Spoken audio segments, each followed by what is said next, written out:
Alan is a certified broke bozo and an idiot loser who fumbled his final exam for his dream job at the royal court and can't even pay for his train. But one day, a rich noble family decides this budget wizard is good enough to tutor their useless daughter, who can't even cast a single spell. While traveling north by train, Alan writes to his girlfriend Lydia, announcing his exile after flunking the royal mage exam like a chump. He remembers how shocked his professor was, especially since Alan had no clue why he failed, probably because he didn't kiss the exam's magical ass hard enough. With no money to return home, Alan was about to enter his sad boy arc. The professor praised his selflessness for supporting his family, but urged him to think of his own future too. He then offered Alan a temporary, well-paid tutoring job. His old friend, Duke Howard, needed someone to teach his daughter Tina until spring. Surprised but grateful, Alan accepted. The professor made the arrangements, calling Alan the brightest student he'd ever had.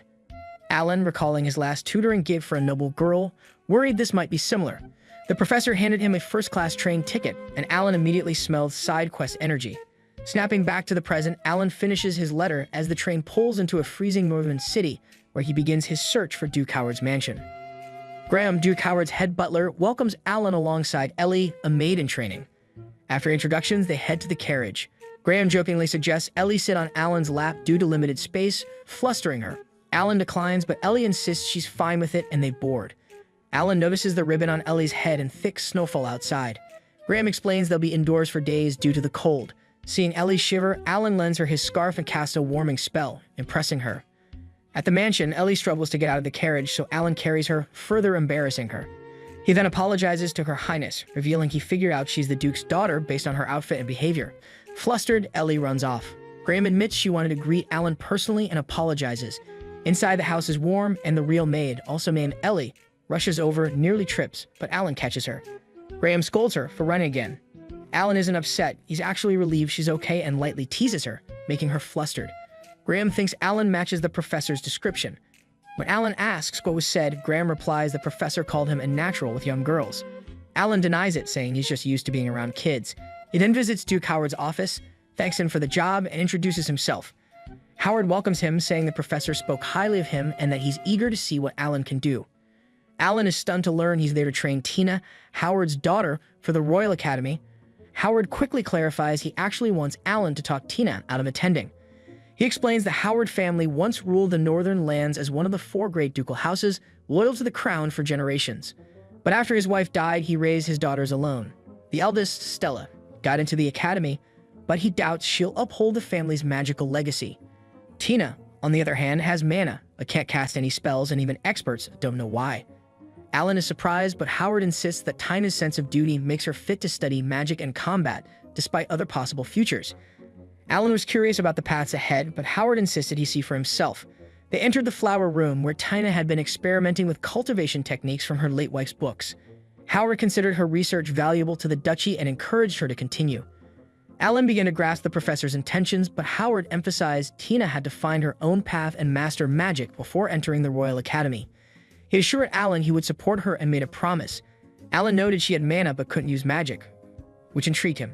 At dinner, Howard celebrated Alan's arrival and explained that servants dined together as a tradition.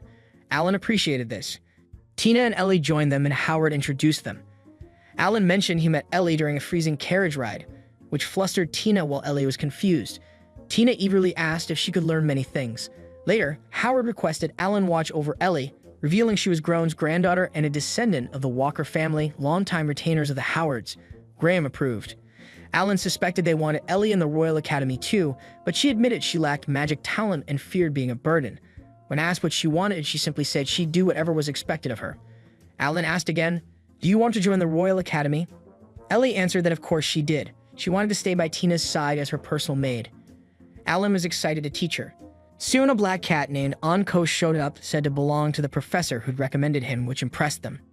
The next day, Alan visited Tina's room, but she told him to drop the formalities and just call her Tina. She also asked him to always be honest, even if it hurt. Alan agreed and warned he wouldn't sugarcoat things. Before their lessons, he gave her a written test and explained the entrance exam had 3 parts: written, interview, and magic. Though magic was key, he needed to check her academic level first. Tina asked if the written test changed yearly and mentioned hearing how hard it was. Alan explained the school reused question types from decades of archives that no one seemed to notice. He handed her a test and asked her to try. That night in his room, Alan graded it and was surprised. Tina's intellect rivaled Lydia, a former student who had once overwhelmed him. Lydia was the Duke of Leinster's daughter, a swordmaster, top graduate, and phoenix spell wielder. Academically, Tina was on par. The next day in the study room, he returned her test, and she smiled she passed. Alan told Tina she was ready for the written exam and might even top it. She thanked him, but he wanted to shorten the prep time and shift to hands-on magic right away, saying she wouldn't know her limits unless she tried. Tina had tried and failed before, saying she'd let down many teachers. Alan understood. He'd recently felt the same.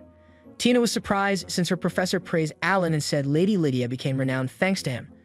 But Alan said people only talked about him because he put up with Lydia's mood swings and his mana had dropped from last year. The university accepted him thinking he could handle her, not because of skill.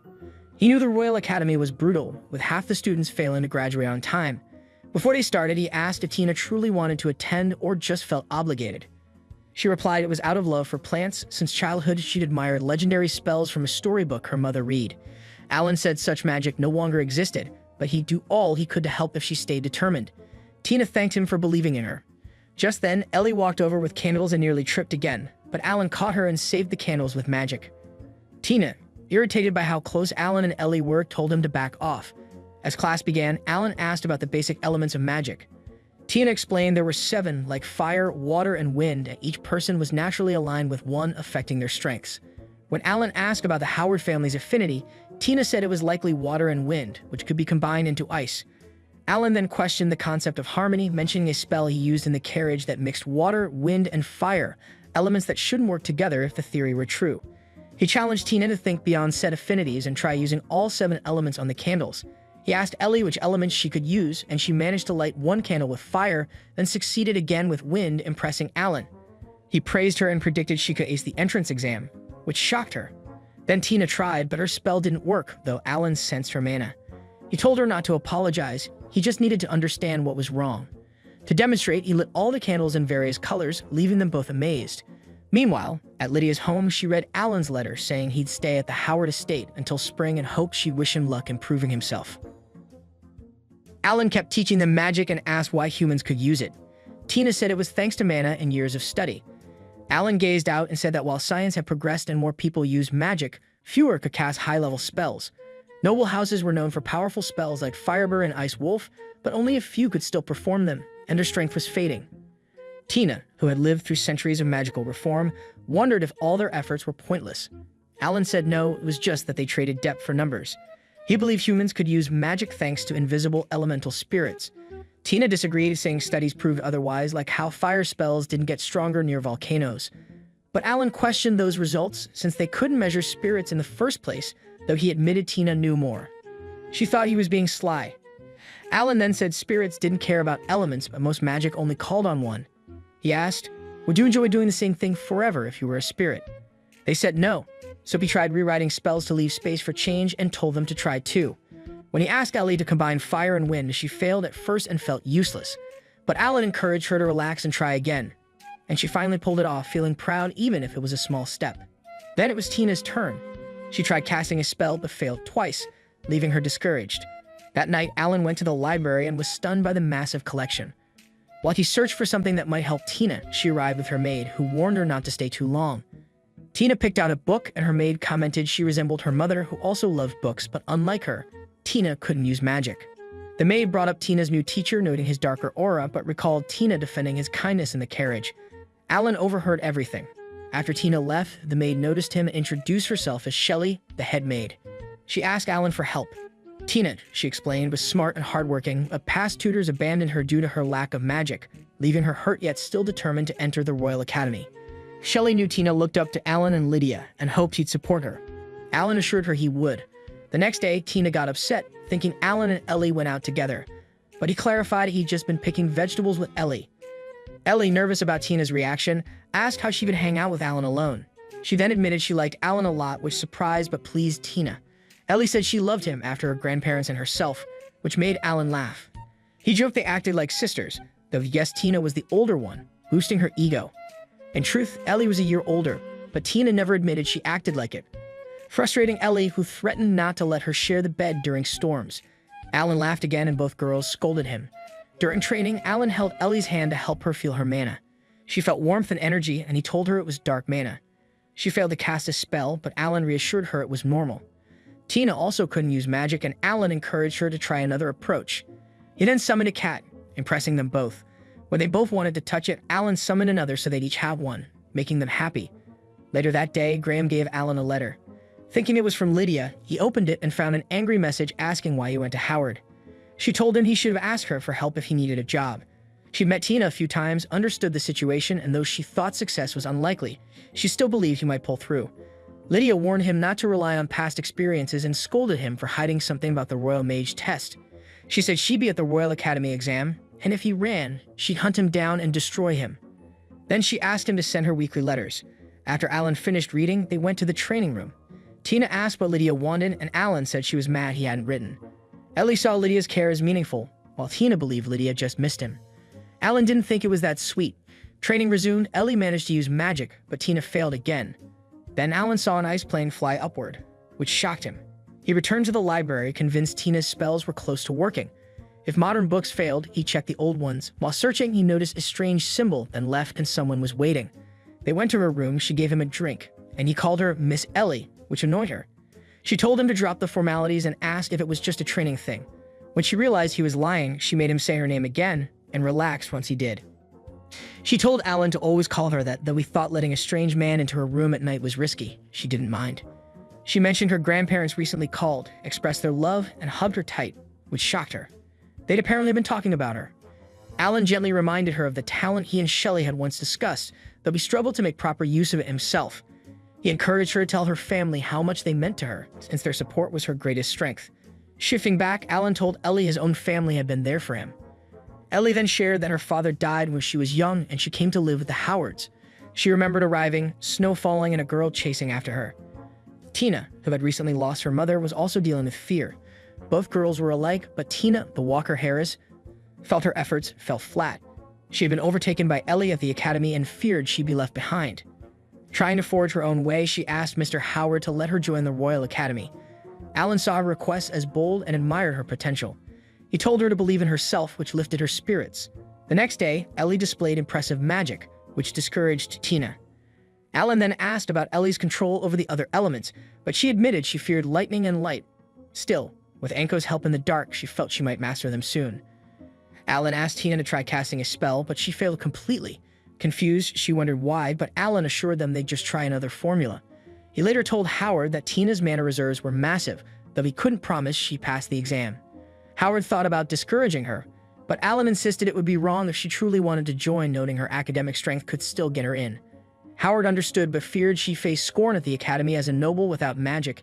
He didn't want her to suffer like he had. He asked Alan to act if things didn't improve. Though reluctant, Alan agreed. Back in training, Tina kept failing. Alan offered to help and encouraged her to keep trying. That night, he stayed up analyzing her formula but found no issues. The next morning, Tina woke to find him sleeping near her with a book. When she asked if he'd read it for her, he denied it, but she saw through the lie. He'd skipped breakfast and read late into the night to support her. She asked how many spells he practiced with her and how often he helped her train. Alan told her not to worry, he loved studying magic. Realizing he wasn't angry, Tina apologized, feeling crushed by her failures. In tears, she confessed she loved and admired him, and Ellie too, and how his praise made her reflect on her own guilt. In that moment, her power suddenly erupted with freezing energy, nearly injuring Alan. Ellie rushed in, but he told her not to interfere.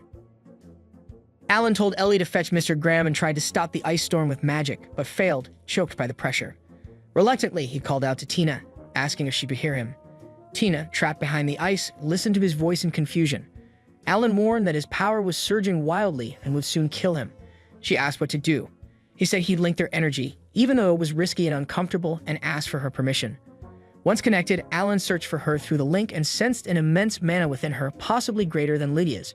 He then heard Tina blaming herself, feeling useless and powerless.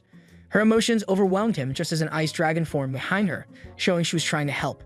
Alan took his chance, summoned a firebird, and melted the ice, revealing Tina. He ran to her and hugged her, relieved. As the dragon faded, it said Alan had met the final key, leaving him confused. He asked Tina if she heard anything, but she only mentioned feeling odd from their link. Realizing they were still connected, Alan ended the bond and was about to go to Ellie, but Tina asked him to stay and hold her, saying he was her only teacher. Alan stayed. Ellie soon arrived with Graham to check on Alan and Tina. She was glad for Tina, while Alan recalled Leah's warning not to repeat this with anyone else and thought he needed a good excuse. He nearly fainted, but Graham caught him.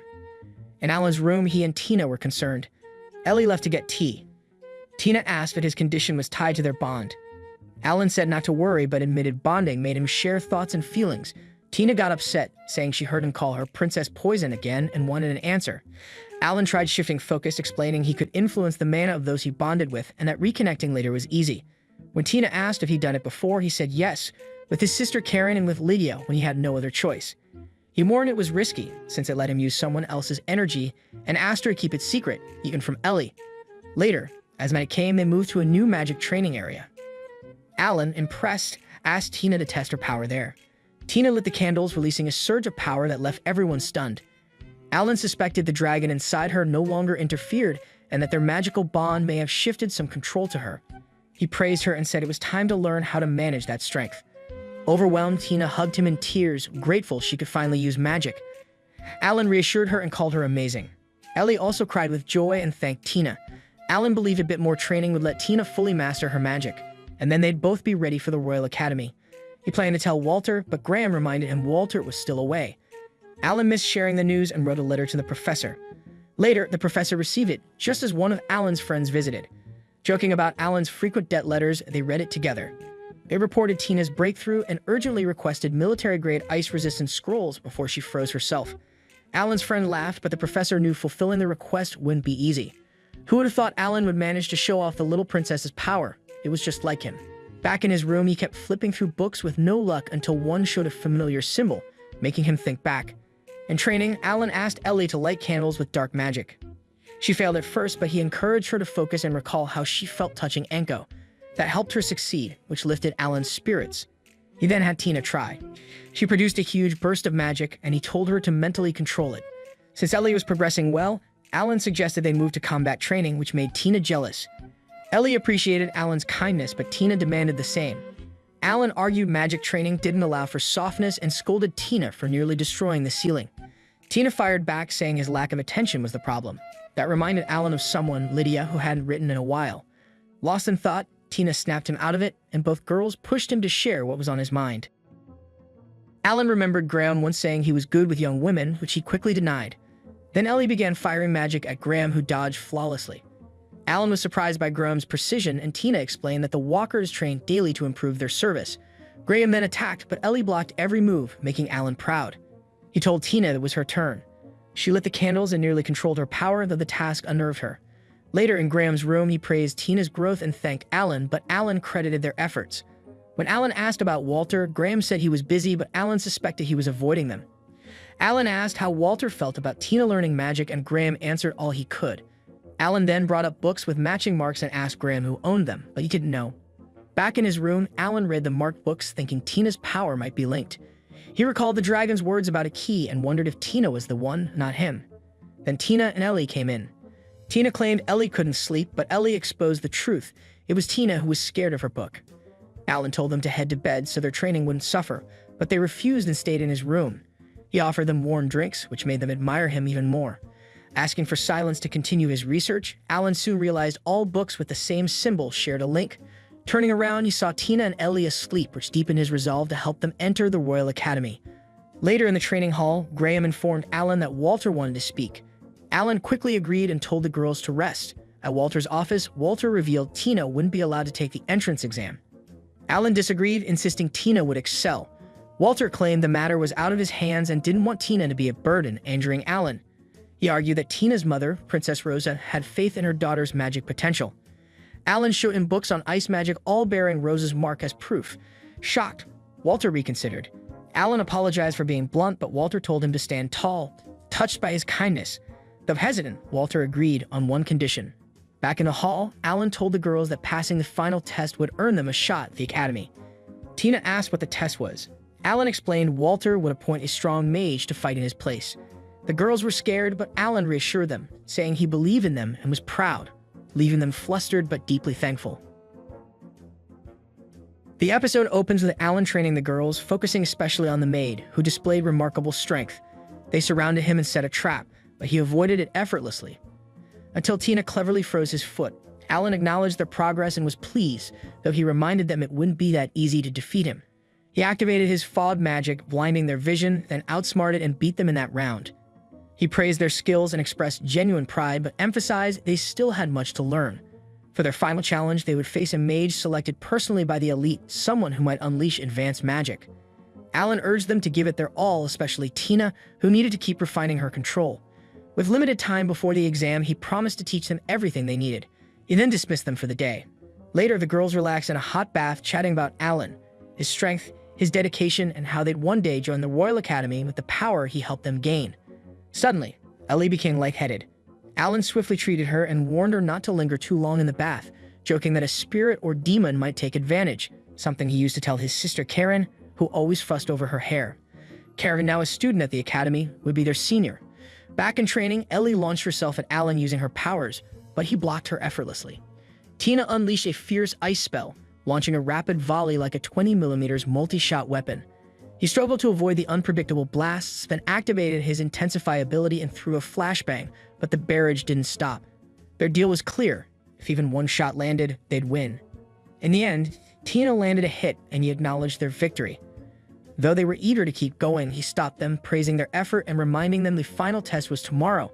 They needed rest. The scene shifted to Alan alone in the library, flipping through a book, seemingly searching for something. His mind drifted to the bird's cryptic words from earlier as he climbed the tower. The meaning still eluded him, and he pondered it when he sensed someone behind him. Turning, he saw Tina. She had come because she couldn't sleep, hoping a visit to her plants would cheer her up. Spotting the light from the library, she guessed Alan was there and decided to visit. She then asked if failing tomorrow would mean she couldn't go to the royal capital. Alan reassured her, saying he truly believed she and Ellie would succeed. Tina went on to share a childhood memory, how she used to beg her mother to read her a picture book, captivated by the powerful spells cast by legendary heroes. Alan recalled the images from the book: an elemental lion wreathed in flames, a small bird of storms, and the glacial crane, a creature said to resemble a now-extinct bird with the power to freeze all it touched. He considered Dana's words as she admitted she had never shared this with anyone else and had grown deeply attached to him.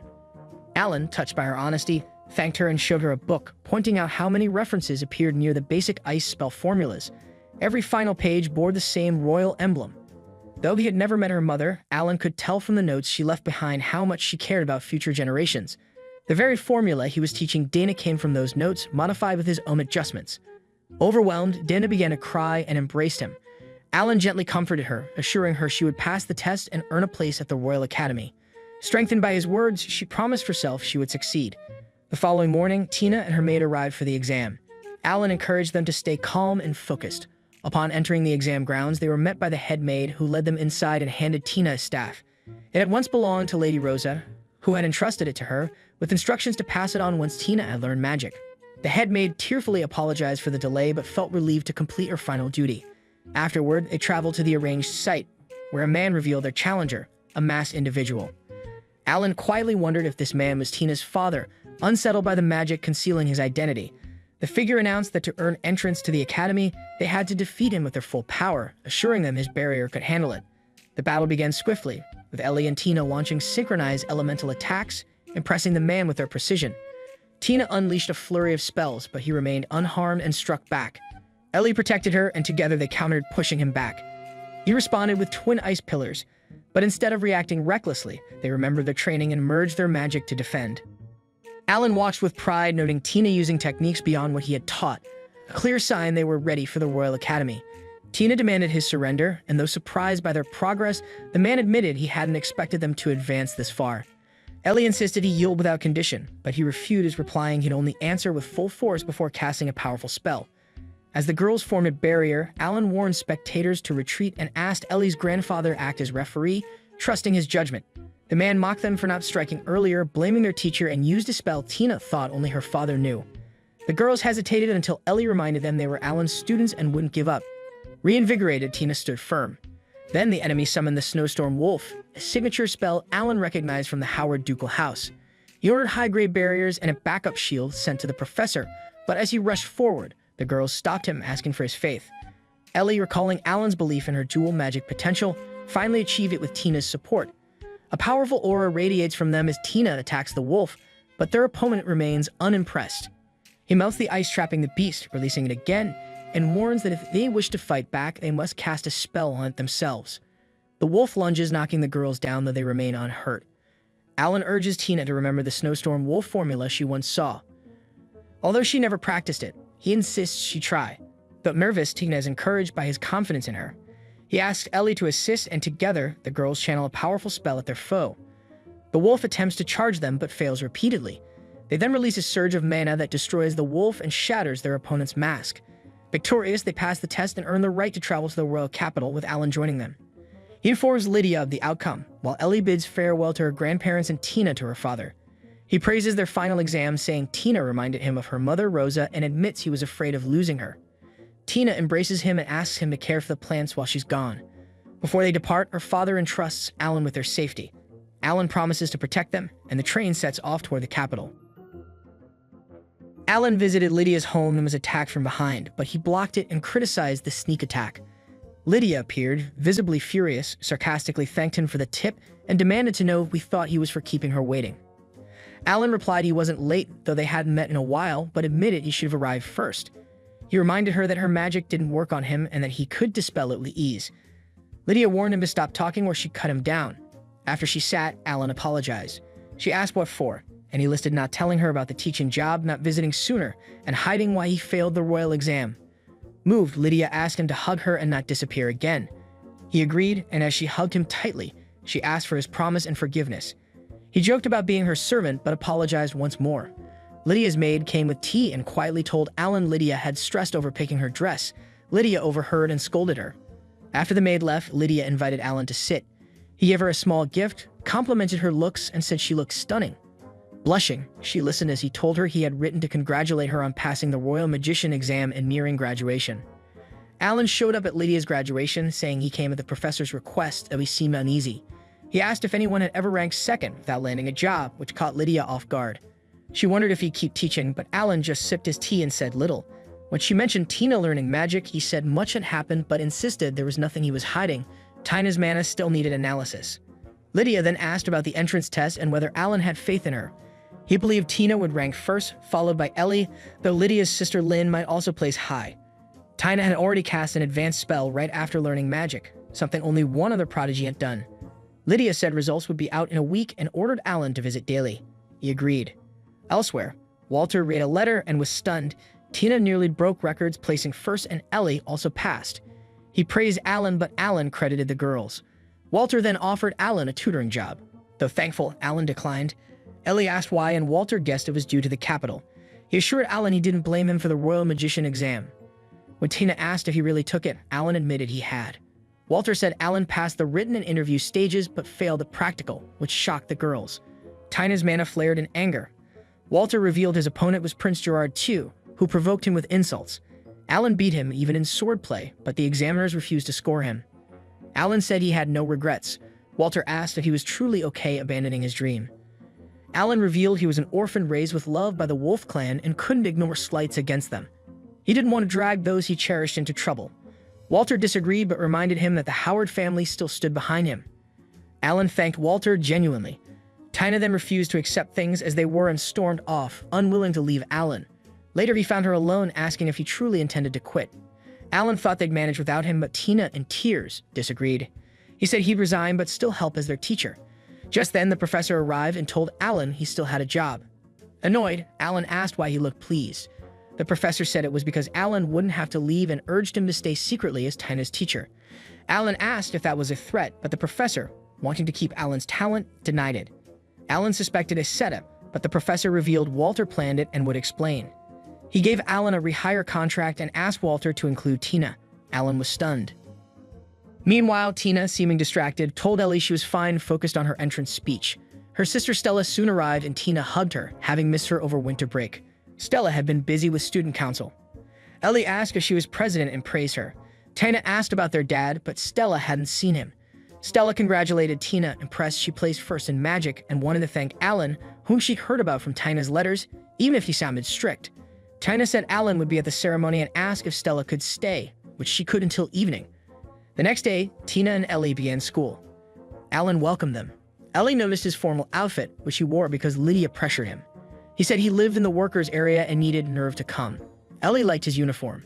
When Tana seemed off, she brushed it aside. Alan praised their uniforms and fixed Ellie's ribbon. She thanked him and was glad he stayed. Alan felt the same and looked forward to teaching. When Ellie asked why he stayed, Alan said there were many reasons. Sherry then called them in, and when Tana grew anxious, Alan reassured her he'd be there to watch her speech. After arriving at school, Ellie said goodbye to Alan and her grandmother. Lynn complimented Alan's uniform, but he politely asked her not to use his name that way to avoid confusion. Lissa joined them, irritated at being called Duchess, so Alan switched to ma'am until she insisted on less formality, saying she saw him like a son. When Alan said that might be misinterpreted, Lisa questioned him, prompting him to drop it. She mentioned Lydia had gone ahead to assign a palace mage, annoyed she'd missed the event. Alan guessed she wanted to see Lynn in uniform, but a maid said it wasn't the only reason. She'd film it for Lydia. Inside, Ellie comforted a nervous Tina. Rain began to fall, and Lynn, who disliked the cold, still preferred it over snow. Ellie asked if she was Duke Leinster's daughter, but Tina corrected her. Lynn was Lydia's sister, and mentioned she hated heat, which annoyed Lynn. Lynn advised Tina not to enter and offered her the speech, but Tina refused, saying Alan had given her hope and she wouldn't back out. Lissa told Alan the ceremony was starting. Karen, the student council vice president and a werewolf, unexpectedly stepped up as MC, saying she looked forward to working with everyone. Alan felt uneasy about monster clans, but a maid reassured him that the Leinster family supported him. Karen pointed to the sky as Lord Rod, managing the rain barrier, appeared. She introduced Tina, who nearly stumbled but was steadied by Karen. Tina introduced herself as a Howard noble who couldn't use magic until 13. After meeting someone 3 months ago who helped her awaken her powers, she now wanted to grow stronger and support others. She impressed everyone by casting ice midair and vowed to catch up to Alan, thanked the crowd, and left. Alan and Lisa applauded, and Lisa thought Lydia would be envious. Karen then welcomed Stella Howard, who praised the students for reaching the top school. She warned of harsh training but said it brought fast growth, sharing how she rose from the bottom to student council president. Lissa admired Stella's grit and wished Lydia had more of it, though her maid disagreed. Karen announced the director's speech, which Alan joked would bore Lisa. Just then, a maid whispered to Alan, who told Lisa that Lydia was in danger. At that moment, Lydia faced soldiers and coldly declared she would decide how they died. Lydia struck down the soldiers with swift precision, her fury blazing as she eliminated them all in moments. Burning with rage, she accused them of being unworthy to insult him, claiming they could not do so even in a million years. The knight captain called her a cursed woman and demanded if she knew what she was doing, while others urged her to stop. Ignoring them, she pointed her sword at Gerard, declaring him next. Alan arrived, ordering everyone to stop, and she questioned why he was there. He explained he had come urgently after receiving a message, confused about what had ruined the day. Before she could respond, the king appeared, demanding to know the cause of the chaos and directing his question at her. Lydia respectfully replied that this was not the right place to explain and that the king already knew why she preferred not to speak here. The king's son then intervened, claiming it began when his friends advised her not to feign naivety and to choose her companions wisely, but instead she had responded with violence. One of Gerard's friends stepped forward, criticizing him for damaging the royal guard's reputation, to which Gerard coldly told him to shut up. Prince Gerard dismissed the advice, claiming it should be given to his sister, not him, for he was the king's son, and Lydia had rejected his marriage proposals repeatedly. Turning to the king, he demanded her execution. Before judgment could be passed, Elaine stepped forward, asking to speak. Gerard mocked her low birth, but the king allowed her words. She thanked him and defended Lydia, reminding all that the Sword Maiden would never draw her blade without cause, a truth she knew from 4 years at her side. Since Lydia could not explain her reasons in that place, Elaine urged the king to trust her intentions. Gerard scoffed, insulting Elaine's failed career, common heritage, and Wolf Clan blood, even implying Lydia had been tainted by her. Remaining composed, Elaine accepted insults aimed at herself but refused to let him stain Lydia's honor or her family's name, warning that his words were a weapon that could cut as deeply as any blade. The king cut in, ending the exchange with a decree. Gerard and Lydia were to serve a month of house arrest, and Gerard was forbidden from seeing the two again. Gerard protested to his father, claiming innocence and calling the others insolent, but the king remained stern as guards led him away. Later, Alan spoke with Lydia, acknowledging she had nearly drawn her sword in his defense but had chosen restraint, thanking her for it. Professor Gill soon arrived with his companions, praising Alan's composure and wit before the king, joking about the dangers of defiance. They left soon after. Meanwhile, Ellie the maid and Tina discussed Alan's sudden absence from the party, learning he was at the Leinster residence and deciding to visit him at once, departing in a finely embroidered carriage. Elsewhere, Alan met with Lydia, admitting he had no idea what to say to her. She told him she hadn't wanted to leave but asked him to send her regards to Elijah. He asked if she could spend the night, and she scolded him for saying such things, explaining she only meant she couldn't stand being apart. When she pleaded for just one night, he refused, saying he had lessons to prepare for and might return later. As he turned to leave, she grabbed him, telling him not to face her and to listen. He could never escape her, and she didn't care about his status as a commoner. If anyone tried to separate them, she'd abandon her title and go abroad with him.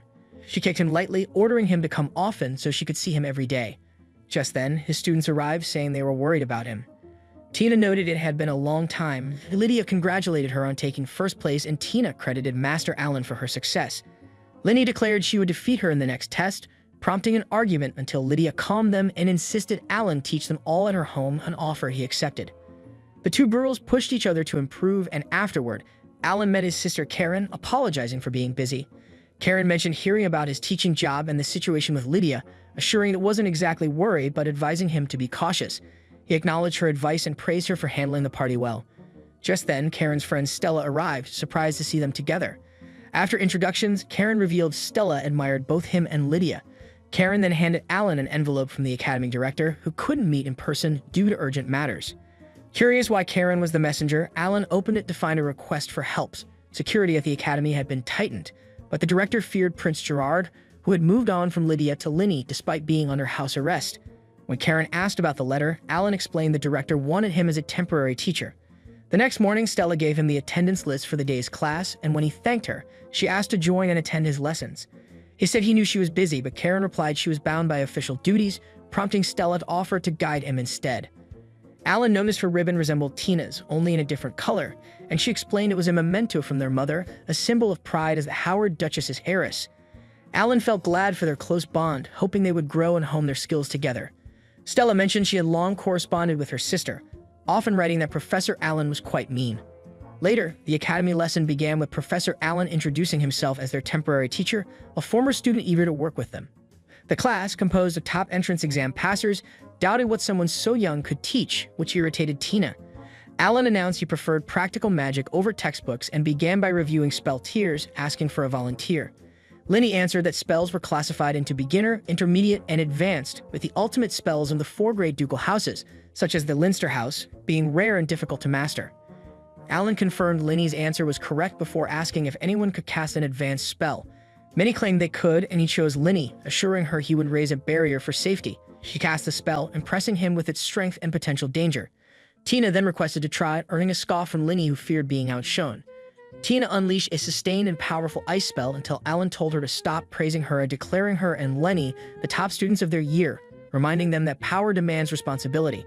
Moving on, he introduced composite spells, demonstrating the possibilities and delighting the class, except Patricia, who challenged him to combine light and dark. He did so effortlessly, recalling Lydia had once urged him to make it for her amusement. When a boy with glasses asked about summoning creatures, Alan produced harmless magical animals for the class to touch. Ellie asked to try, summoning a beautiful cat with his help. He told them that strength comes from both body and mind, sharing how a girl once unable to perform even basic spells became the best swordswoman through hard work, determination, and will. When asked about ultimate spells, he admitted he could not use them. The class ended and Alan went to teach the girls elsewhere, catching a stumbling server by the waist just as Lydia entered and accused him of harassing her. If you're enjoying the journey of this series, please hit that like and subscribe button and turn on that notification bell so you don't miss any updates. All of your support helps me to keep bringing more high-quality recaps.